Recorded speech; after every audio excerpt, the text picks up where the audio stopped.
दोस्तों, मैं मुन्ना सिंह और आज मैं आप लोग के क्लास 10th के बेसिक चैप्टर 8 पढ़ाऊंगा।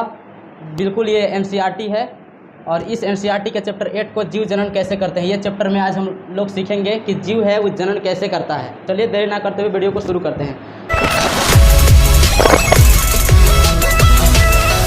चलिए पहले समझते हैं। ये पे लिखा हुआ है कि जीव जनन कैसे करते हैं, मतलब हम लोग जीव हैं, हम लोग जनन कैसे करते हैं। जनन का मतलब होता है बच्चे का निर्माण करना, यानी पैदा करना। मतलब जीव बच्चे को कैसे पैदा करता है, आज की क्लास में हम लोग सीखेंगे। तो देखिए जनन क्या चीज़ है। जनन का मतलब देखिए पहले ये समझ लीजिए, जनन जिसको इंग्लिश में रिप्रोडक्शन कहते हैं।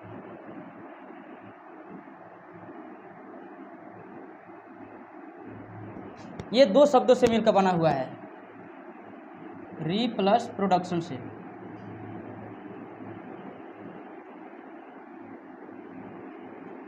री का मतलब होता है दोबारा,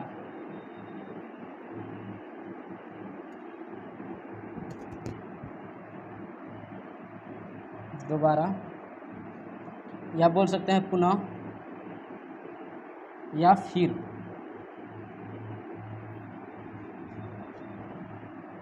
और प्रोडक्शन के मतलब होता है पैदा करना, पैदा करना या निर्माण करना,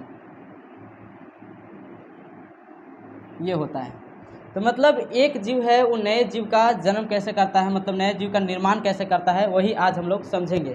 तो चलिए जनन की पहले परिभाषा समझ लेते हैं। देखिए जनन की परिभाषा है कि वैसा प्रक्रिया जिसके द्वारा जनक, ये शब्द है जनक, वैसा प्रक्रिया जिसके द्वारा जनक अपने ही जैसे संतति उत्पन्न करते हैं उसे जनन कहते हैं। मतलब अपने ही जैसे का मतलब है कि जैसे मैं हूँ और मैं भी जो बच्चे का जन्म दूंगा तो मेरे ही जैसा वो होगा, जैसे दो नाक, दो कान, ये दो हाथ। ऐसा थोड़ी है कि मैं जो बच्चे को जन्म दूंगा तो हाथी पैदा हो जाएगा, भैंस पैदा हो जाएगा, ऐसा तो नहीं हो सकता है।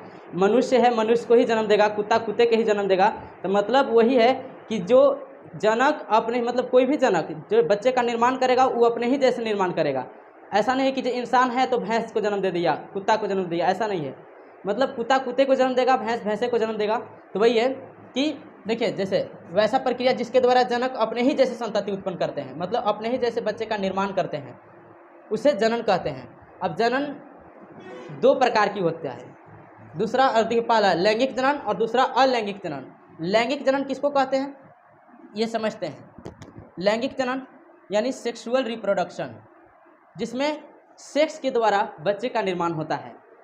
और दूसरा असेक्सुअल रिप्रोडक्शन, जिसको हम लोग कहते हैं अलैंगिक जनन। अलैंगिक जनन यानी असेक्सुअल रिप्रोडक्शन। अ का मतलब समझ रहे ना, अ यहाँ पे आ जा रहा है यानी नहीं के बराबर, जिसमें सेक्स का कोई संबंध रिलेशन नहीं होगा। ये चैप्टर में, मतलब ये सवाल में बोल रहा है कि लैंगिक जनन में। तो देखिए पहले लैंगिक जनन की हम लोग परिभाषा समझ लेते हैं। वैसा प्रक्रिया जिसके द्वारा, ऐसा प्रक्रिया जिसमें नर और मादा दोनों भाग लेते हैं उसे लैंगिक जनन कहते हैं, उसे लैंगिक जनन कहते हैं। जिसमें नर और मादा दोनों भाग लेंगे, जैसे में नर में लड़का और ये लड़की था, मिटा गया है लड़की, जैसे लड़का और लड़की इसमें दोनों भाग लेंगे। नर और मादा दोनों इसमें भाग लेंगे, तब बच्चे का निर्माण होगा, यानी संतान उत्पन्न होगा, बच्चा का निर्माण होगा। जिसमें दोनों, जैसे कुत्ता कुत्ती, हाथी हथनी ले सकते हैं। तो इसमें देखिए हाथी और हथनी ये दोनों आपस में क्या करेंगे, रिलेशनशिप बनाएंगे। रिलेशनशिप समझ सकते हैं ना, मतलब संभोग करेंगे यानी सेक्स करेंगे, तो एक नए संतान का निर्माण होगा। तो ये लैंगिक जनन की परिभाषा है कि लैंगिक जनन किसको कहेंगे, जिसमें नर और मादा दोनों भाग ले लेगा। मतलब वैसा प्रक्रिया का मतलब होता है दोस्तों काम, मतलब ऐसा काम या वैसा काम जिसमें नर और मादा दोनों मिलकर के करते हैं और जिससे बच्चे का निर्माण हो जाता है, तो उसे लैंगिक जनन कहते हैं।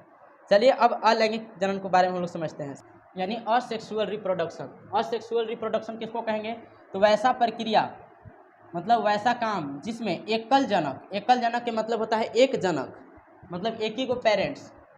ये जनक का मतलब होता है पेरेंट्स, मतलब जिसमें एक ही पेरेंट्स के द्वारा नए संतति का निर्माण होगा, मतलब नए संतति उत्पन्न होंगे, उसे लैंगिक जनन कहते हैं, उसे लैंगिक जनन कहते हैं। जैसे में अमीबा।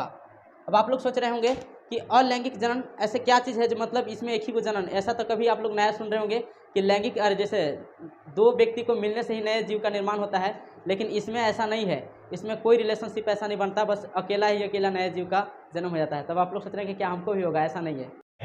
अच्छा। कैसा लगा मेरा मजाक? अभी आप अकेला हैं, अभी आपको नहीं होगा। हम लोग लैंगिक जनन की कैटेगरी में आते हैं, इसलिए हम लोग बहुकोशिकीय जीव हैं और आप लोग के कल की क्लास में बताएंगे एक कोशिकीय जीव और बहुकोशिकीय जीव। तो देखिए अमीबा, अमीबा क्या होता है कि अपने ही शरीर को क्या कर लेता है, तोड़ देता है। मतलब अपने ही शरीर के कहीं भाग से, किसी भी भाग से हो सकता है ये, और अपने ही शरीर के तोड़ करके नए जीव का निर्माण कर देता है। अपने ही इसमें कोई किसी को मतलब सहायता लेने की आवश्यकता नहीं है। अपने ही क्या कर लेता है, तोड़ के दो गो जीव में बढ़ जाता है। उसी प्रकार के हाइड्रा भी उसी प्रकार करता है। एक यहाँ पे मतलब ये हाइड्रा है, हाइड्रा के एक बड निकल जाता है। बड मतलब समझ रहे ना, उभार से नए जीव का निर्माण हो जाता है। और ये प्लेज्मोडियम में भी ये है। तो प्लेज्मोडियम में भी बहुत सारे जीव होते हैं, मतलब छोटे छोटे टुकड़े में बट जाते हैं और नए जीव का निर्माण करते हैं। तो अलैंगिक जनन में बस वही है कि एक ही जीव के द्वारा नए जीव का निर्माण होगा, जिसमें कोई सहायता नहीं करेगा। सिंपल सी बात है कि अकेला ही नए जीव का निर्माण करेगा। लैंगिक जनन, अलैंगिक जनन। मैं उम्मीद करता हूँ कि आप लोग को ये वीडियो अच्छा लगा होगा, और वीडियो अच्छा लगेगा तो लाइक ज़रूर कीजिएगा। अच्छा।